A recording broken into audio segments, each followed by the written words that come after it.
नमस्कार मित्रों, राजस्थान लोक सेवा आयोग में एसीपी की एक नई वैकेंसी के लिए विज्ञापन जारी किया है, एनालिस्ट कम प्रोग्रामर।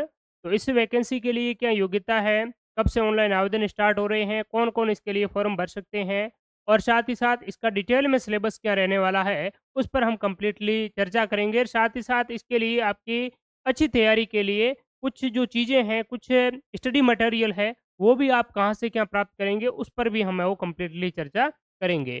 तो देखिए, ये जो आपकी पहले एक प्रोग्रामर की वैकेंसी के लिए विज्ञापन जारी हुआ था और अभी उसके फॉर्म भी रीओपन हुए हैं और अब शायद फॉर्म है वो आपके पूरे उसकी डेट है वो शायद चली गई है। तो अब इसकी अगर बात करें इस जो आपकी एसीपी की बात करें, डेप्यूटी डायरेक्टर और असिस्टेंट जो एनालिटिकल कम जो एनालिस्ट कम प्रोग्रामर की, तो इसके लिए 45 टोटल आपके पदों पर विज्ञापन है वो आपका जारी हुआ है। कि नंबर ऑफ पोस्ट कितनी है? 45 है और अलग-अलग कैटेगरी वाइज़ यहाँ पर आप देख सकते हैं। ये कौन-सा डिपार्टमेंट की है? तो ये आईटी सूचना प्रौद्योगिकी और संचार विभाग राजस्थान, जो कि राजस्थान कंप्यूटर राज्य अधीनस्थ सेवा नियम 1992 के तहत वो आयोजित हो रही है और इसी सेवा नियम के तहत आपकी प्रोग्रामर की जो भर्ती है, वो भी आयोजित होती है। तो इसमें 45 आपकी पोस्ट हैं और पे ग्रेड है, ग्रेड पे है, तो वो भी अब तक की जितनी भी राजस्थान की जो भर्तियाँ हैं, उसमें से सबसे जो टॉप ग्रेड पे वाली है, वो ये भर्ती है। आरएएस से भी इसका ग्रेड पे है, वो आपका हाई है। इसकी अगर बात करें शैक्षणिक योग्यता क्या है, तो देखिए शैक्षणिक योग्यता इसमें मोटे तौर पर वही है जो आपकी प्रोग्रामर की रहती है। लेकिन इसमें कुछ एक्सपीरियंस की है वो ज़रूरत इसमें आपकी रिक्वायरमेंट कही गई है कि आपको एक्सपीरियंस भी चाहिएगा। तो वो एक्सपीरियंस कौन-सा आपका काम आ सकता है उस पर भी हम चर्चा करेंगे। तो देखिए अनिवार्य शैक्षणिक योग्यता की बात करें तो इसमें लिखा हुआ है बीसीए यानी कि bachelor of sorry MCA, BCA नहीं एमसीए यानी कि मास्टर इन कंप्यूटर जो एप्लीकेशन है, इसमें आपका मास्टर होना चाहिए या बीई की आपके पास में डिग्री होनी चाहिए या फिर बीटेक यानी कि बैचलर ऑफ इंजीनियरिंग या बैचलर ऑफ टेक्नोलॉजी है, तो भी आपका चलेगा, ठीक है? ये जो बीई या बीटेक किसमें होना चाहिए? आईटी में होना चाहिए, इन्फॉर्मेशन टेक्नोलॉजी में होना चाहिए या कंप्यूटर साइंस में। अगर इसमें भी नहीं है तो इलेक्ट्रॉनिक्स एंड कम्युनिकेशन किसी भी यूनिवर्सिटी के द्वारा। तो ये बात है मोटा-मोटी कि किसी भी यूनिवर्सिटी के द्वारा आपका एमसीए किया हुआ है, तो आप एलिजिबल हैं। एमसीए नहीं है तो बीई या बीटेक हैं आईटी के साथ में या आपका ये बात करें इलेक्ट्रॉनिक्स और कम्युनिकेशन के साथ में या कंप्यूटर साइंस के साथ में, तो भी आप इसके लिए एलिजिबल हैं। इसके अलावा अगर ये भी आपके पास में नहीं है तो इस और में और दिया गया है MTech degree in information technology यानी कि आईटी के साथ में एमटेक की डिग्री है या कंप्यूटर साइंस या इलेक्ट्रॉनिक्स कम्युनिकेशन में आपकी एमटेक की डिग्री है तो भी चलेगा, ठीक है? तो बीटेक वाले, बीई वाले, एमसीए वाले भी इसके लिए एलिजिबल हैं और एमटेक वाले भी एलिजिबल हैं, बशर्ते उनके पास में जो डिग्री है वो आईटी या जो कंप्यूटर साइंस है या फिर आपका ई&सी में होनी चाहिए। ठीक बात है?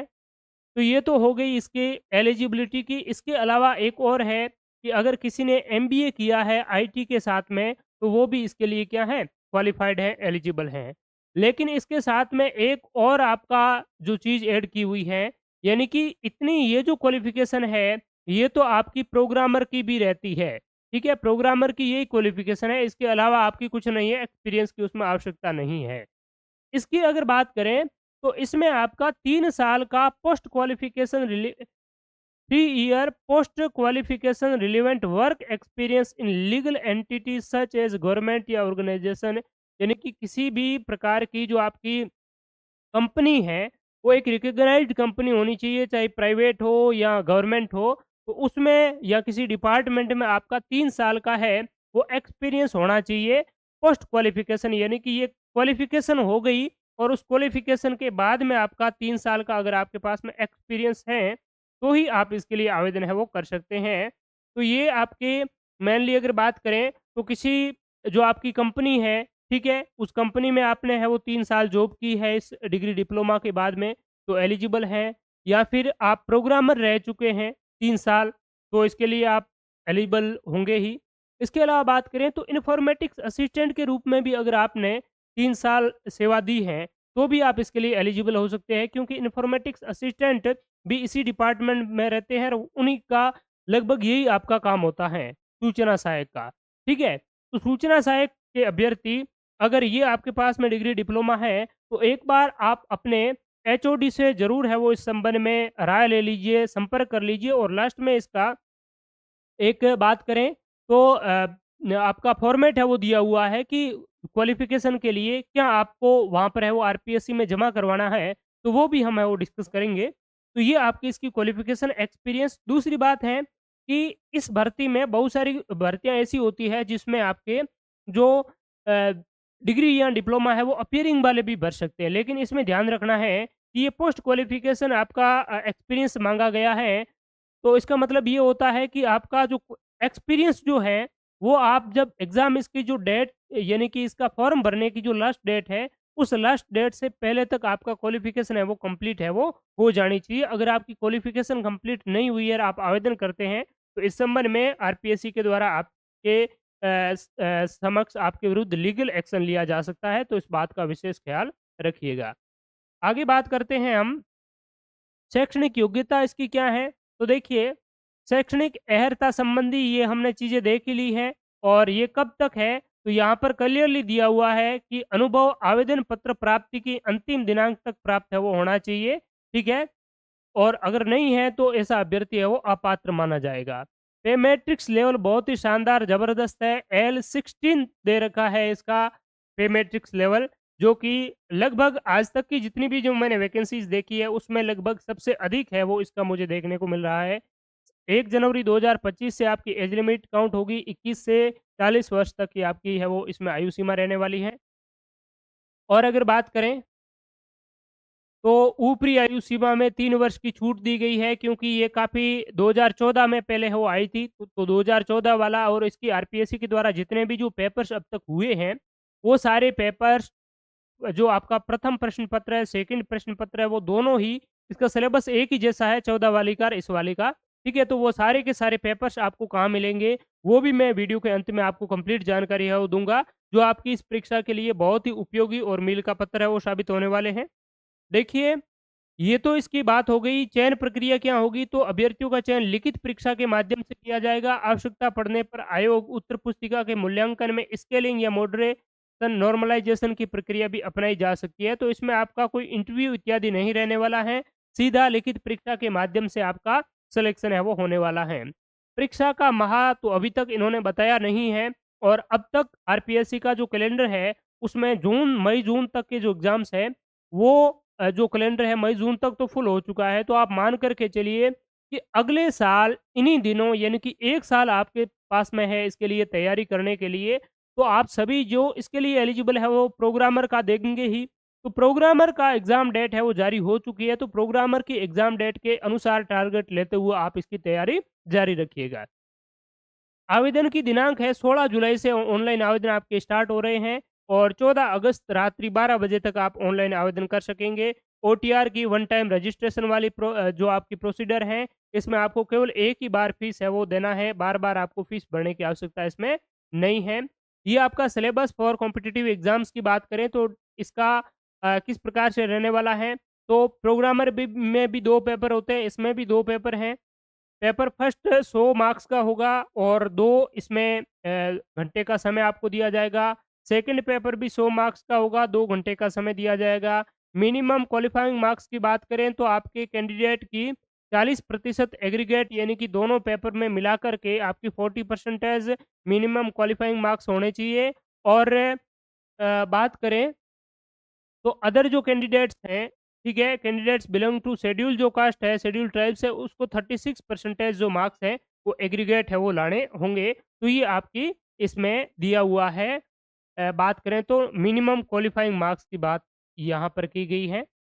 दूसरी बात करें पेपर फर्स्ट में देखिए आप reasoning test and numerical analysis and general knowledge, problem solving, data interpretation, data sufficiency यानी कि ये ज़्यादातर आपका आईए में भी यही पूछा जाता है।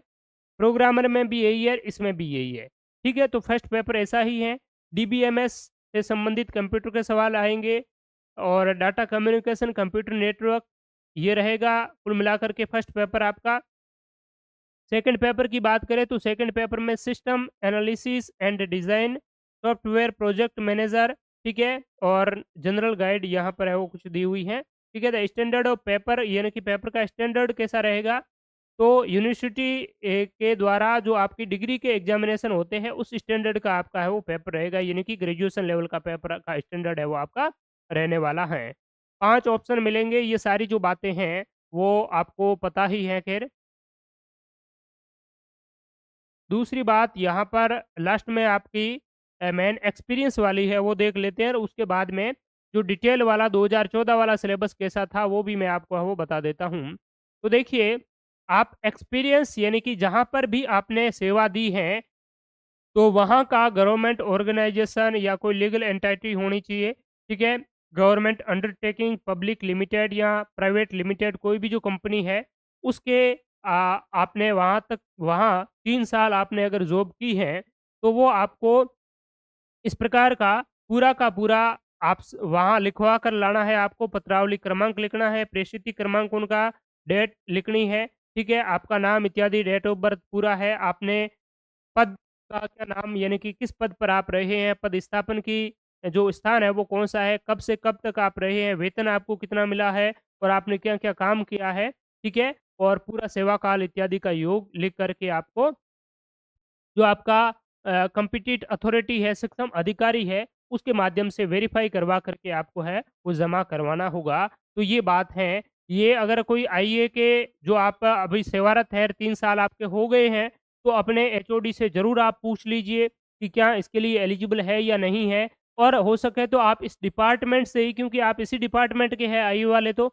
इस डिपार्टमेंट से ही आप आरटीआई के माध्यम से या सीधा पत्राचार के माध्यम से आप है वो इस बारे में और जानकारी ले सकते हैं, क्या हम इसके लिए एलिजिबल है या नहीं है, ये जो एक्सपीरियंस है हमारा इसके लिए जो निर्धारित मापदंड है उनको पूरा करता है या नहीं करता है। तो ये आप है वो आरटीआई के तहत इसकी जानकारी और प्राप्त कर सकते हैं, ताकि आपका कोई कन्फ्यूज़न है वो ना रहे। दूसरी बात करते हैं कि इसके लिए जो सिलेबस इत्यादि की जो बात है, तो सिलेबस यहाँ पर मैं आपको बता देता हूँ, कंप्लीट जो सिलेबस है मोटा-मोटी तो यहाँ पर आपने देख ही लिया आपने। और इसका जो पिछला जो एग्ज़ाम्स हुआ था, इसमें आप देख लीजिए पेपर फर्स्ट, पेपर सेकंड, और ये इस प्रकार से है, ठीक है? डीबीएमएस यानी कि ये सेम ही आपका सिलेबस है, जो 2014 वाला जो एग्ज़ाम था, उसमें रहा था, और अब भी आपका पूरा सेम ही है, ठीक है? तो इस पैटर्न पर आरपीएससी के द्वारा बहुत सारे एग्ज़ाम्स हैं वो कंडक्ट करवाए गए हैं। 2011 में प्रोग्रामर का हुआ, 2011 में एसीपी का भी हुआ, 2013 में भी हुए, 2014 में भी हुए, कुछ आपके राजस्थान कर्मचारी चयन बोर्ड के द्वारा भी करवाए गए। तो इस प्रकार से जितने भी जो पेपर्स हुए हैं, उनका हमने क्या किया है, एक पूरा कंपाइलेशन करके इस ओम डिजिटल स्टडी की हमारी वेबसाइट पर इस पर है वो डाल दिया है। आप इस omdigitalstudy.com पर जाएँगे और प्रीवियस पेपर टैब पर आप क्लिक करेंगे, तो आपको यहाँ पर पहला ही एसीपी प्रोग्रामर एंड आईए प्रीवियस पेपर्स का सेक्शन आपको मिल जाएगा, ठीक है? बहुत ही नॉमिनल नाम मात्र के कॉस्ट पर आपको है ये आपका मिल जाएगा, ठीक है? ₹59 अभी प्राइस है, वैसे 99, 59 यहाँ पर बिल्कुल आप बहुत ही नाम मात्र के प्राइस पर यानी कि सेवा शुल्क के रूप में यहाँ पर है वो रखी गई है, ठीक है? इसमें 2011 से 2014 तक के जितने भी एनालिस्ट कम प्रोग्रामर के डेप्यूटी डायरेक्टर प्रोग्रामर और आईए के जो पेपर कर्मचारी चयन बोर्ड ने आरपीएससी के द्वारा कंडक्ट करवाए गए हैं, वो सारे के सारे लगभग ये 270 पेजों का पूरा संकलन है आपका, ठीक है? यहाँ से आप डाउनलोड करके इसको प्रिंट आउट निकलवा पाएँगे, इसमें आपको सिलेबस भी मिल जाएगा और सारे पेपर्स हैं, वो भी आपको मिल जाएँगे, ताकि आप बहुत ही अच्छी तरीके से आपको पता चले कि किस स्टैंडर्ड के कैसे सवाल है वो इसमें पूछे जाते हैं, डीबीएमएस कैसा आता है, और भी आपके कंप्यूटर वाले जो जो पार्ट्स हैं, तो वहाँ से कैसे क्या सवाल है वो पूछे जाते हैं। पहले पेपर्स जो ऑनलाइन हुए, तो कुछ पेपर्स आपको केवल इंग्लिश लैंग्वेज में, इंग्लिश मीडियम में ही देखने को मिलेंगे, और इसके साथ में ऑफ़िशियल आंसर की है वो अटैच की हुई है, ताकि आप इनको ऑफ़िशियल आंसर की से वेरीफ़ाई करके बहुत ही अच्छी तरीके से प्रैक्टिस है वो कर सकें। तो thank you so much all of you, बहुत-बहुत धन्यवाद, बहुत-बहुत शुक्रिया। और अगर आप राजस्थान सामान्य ज्ञान की बहुत अच्छी तरीके से तैयारी करना चाहते हैं, तो इसके लिए जो नए डेटा, जो आपका ज़िला है, उसके अकॉर्डिंग हम चीज़ों को है वो आपको करवा रहे हैं। इसके लिए इस स्मार्ट कोड सेक्शन में आप जाएँगे, तो वहाँ पर आपको Rajasthan general studies for RPSC जो कॉमन एग्ज़ाम्स हैं, उनके लिए हमने स्टार्ट कर रखा है, ठीक है? उसका पूरा जो सिलेबस इत्यादि है, वो भी यहाँ पर कंप्लीटली आपको इस व्यू सेक्शन में है वो मिल जाएगा, इसमें क्या कुछ है वो हम पढ़ने वाले हैं, ठीक है? तो वो आप राजस्थान सामान्य ज्ञान चूँकि राजस्थान की हर प्रतियोगी परीक्षा में पूछा जाता है, तो वो आप बहुत ही बेहतरीन तरीके से है वो यहाँ पर कवर अप कर सकते हैं।